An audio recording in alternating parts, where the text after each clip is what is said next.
Crime की दुनिया में कुछ केस ऐसे होते हैं जो सालों बीत जाने के बाद भी खत्म नहीं होते, बल्कि और उलझते चले जाते हैं। 2008 का नोएडा डबल मर्डर केस, जिसे आरुषि तलवार केस के नाम से भी जाना जाता है, ऐसा ही एक मामला है। आज की क्राइम स्टोरी थोड़ी सी अलग है, तो शुरू करते हैं। दरअसल 15 और 16 मई 2008 की रात नोएडा के सेक्टर 25 जलवायु विहार में एक ही घर के अंदर दो हत्याएं होती हैं। 13 साल की आरुषि तलवार और 45 साल के हेमराज बंजारे की। हेमराज उसी घर में काम करता था, कुक और हेल्पर के तौर पर। पहली नज़र में ये केस सीधा लगता है, लेकिन जैसे जैसे जांच आगे बढ़ने लगती है, हर दिन एक नई कहानी सामने आती है। अब मीडिया इस केस को इतना उछालता है कि सच और अफवाह के बीच फर्क करना मुश्किल हो जाता है। लोगों के मन में सवाल उठते हैं कि घर के अंदर दो हत्याएं कैसे हो गई, और अगर बाहर से कोई आया था तो वो बिना सबूत छोड़े कैसे निकल गया। यही सवाल इस केस को एक साधारण हत्या से उठाकर देश के सबसे रहस्यमयी केसों में बदल देता है। अब उस रात से पहले के दिन को समझते हैं। 15 मई 2008 एक आम दिन की तरह शुरू होता है। आरुषि, जो दिल्ली पब्लिक स्कूल की स्टूडेंट थी, स्कूल जाती है। उसकी माँ डॉक्टर नूपुर तलवार सुबह अपने क्लिनिक में काम करती है और दोपहर में आरुषि को स्कूल से लेकर घर आती है। दोपहर में परिवार के लोग आते जाते हैं, सब कुछ बिल्कुल सामान्य लगता है।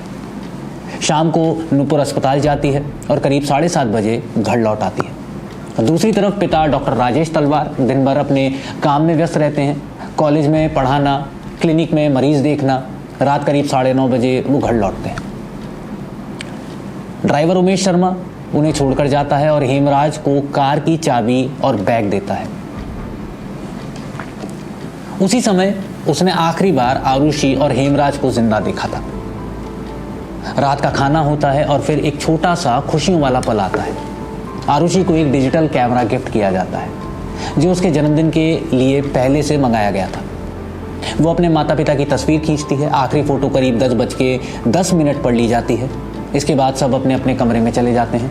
रात करीब 11 बजे नूपुर आरुषि के कमरे में जाती है और देखती है कि वो किताब पढ़ रही है। इसके बाद घर में सब कुछ शांत हो जाता है। इंटरनेट का आखिरी इस्तेमाल रात 12:08 पर रिकॉर्ड होता है। यहीं तक सब कुछ साफ है। इसके बाद क्या हुआ, यही इस केस का सबसे बड़ा रहस्य है। दरअसल 16 मई की सुबह करीब 6 बजे घर में काम करने वाली भारती मंडल दरवाजा खटखटाती है, लेकिन आज कुछ अलग था। दरवाजा खोलने वाला हेमराज आता नहीं। वो बार बार घंटी बजाती है, फिर अंदर से नूपुर की आवाज आती है। दरवाजा अंदर से बंद था, बाहर से नहीं खुल रहा था। नूपुर कहती है कि शायद हेमराज दूध लेने गया और दरवाजा बाहर से लॉक कर गया। कुछ देर बाद चाबी नीचे फेंकी जाती है और दरवाजा खुलता है। इसी बीच राजेश उठता है और ड्राइंग रूम में एक अजीब सी चीज देखता है। टेबल पर स्कॉच विस्की की बोतल रखी होती है, जो लगभग खाली होती है। ये देखकर वो चौंक जाता है, क्योंकि घर में ऐसा आम नहीं था। वो तुरंत आरुषि के कमरे की तरफ जाते हैं, दरवाजा खोलते हैं, जबकि वो आमतौर पर बंद रहता था। वो जैसे ही अंदर जाते हैं, उनका सबसे बड़ा डर सच बन जाता है। आरुषि अपने बिस्तर पर मृत पड़ी होती है। उसका गला कटा हुआ होता है। घर में चीख पुकार मच जाती है। उसी समय हेमराज गायब होता है, इसीलिए सबसे पहला शक उसी पर जाता है। पुलिस को बुलाया जाता है, लेकिन यहाँ से जांच में बड़ी लापरवाही होती है। घर में लोग आते जाते रहते हैं, सबूत छूते हैं, कमरे में भीड़ लग जाती है। यही वो गलती थी जिसने इस केस को और उलझा दिया था। शुरुआत में पुलिस का पूरा ध्यान हेमराज पर होता है। राजेश तलवार भी अपनी शिकायत में उसी का जिक्र करता है। पुलिस मान लेती है कि हेमराज ने शराब पी, फिर आरुषि के कमरे में गया, गलत हरकत करने की कोशिश की और विरोध करने पर उसकी हत्या कर दी। ये सब एक थ्योरी थी, लेकिन 17 मई को कहानी पूरी तरह पलट जाती है। हेमराज की लाश उसी घर की छत पर मिलती है। उसका शरीर सड़ने लगा था, जिससे साफ होता है कि उसकी भी हत्या उसी रात हो गई थी। अब सवाल और बड़ा हो जाता है। अगर हेमराज ही कातिल था तो उसे किसने मारा?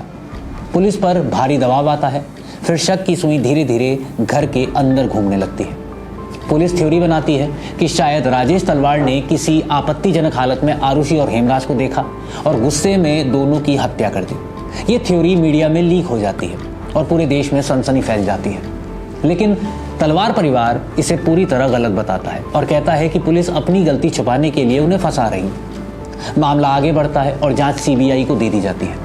सीबीआई की पहली टीम तलवार दंपति को क्लीन चिट देती है और शक घर के स्टाफ पर डालती है, कृष्णा, राजकुमार और विजय मंडल। ये सब घर के नौकर होते हैं, उनसे नार्को टेस्ट कराए जाते हैं और एक नई कहानी सामने आती है कि इन लोगों ने मिलकर पहले आरुषि के साथ गलत करने की कोशिश की, फिर उसे मार दिया और हेमराज को गवाह होने की वजह से खत्म कर दिया। ये भी एक तरह की थ्योरी थी, लेकिन ये सबूत कोर्ट में टिक नहीं पाते क्योंकि नार्को टेस्ट को पुख्ता सबूत नहीं माना जाता। बाद में सीबीआई की दूसरी टीम आती है जो फिर से फोकस तलवार दंपति पर ले जाती है।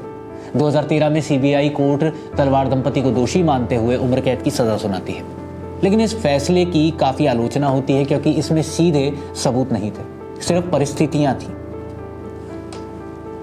आखिरकार 2017 में इलाहाबाद हाई कोर्ट इस फैसले को पलट देता है और तलवार दंपति को बरी कर देता है, ये कहते हुए कि सबूत पर्याप्त नहीं है।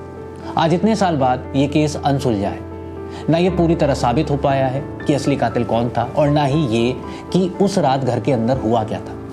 ये केस हमें एक बड़ी सीख देता है कि अगर शुरुआती जांच सही तरीके से ना हो तो सच हमेशा के लिए खो सकता है। आरुषि और हेमराज दोनों को आज तक इंसाफ नहीं मिला और शायद यही इस कहानी का सबसे डरावना सच है कि कभी कभी जुर्म खत्म हो जाता है लेकिन उसका सच हमेशा अधूरा रह जाता है। ऐसी ही क्राइम स्टोरीज के लिए देखते रहिए MATV न्यूज़।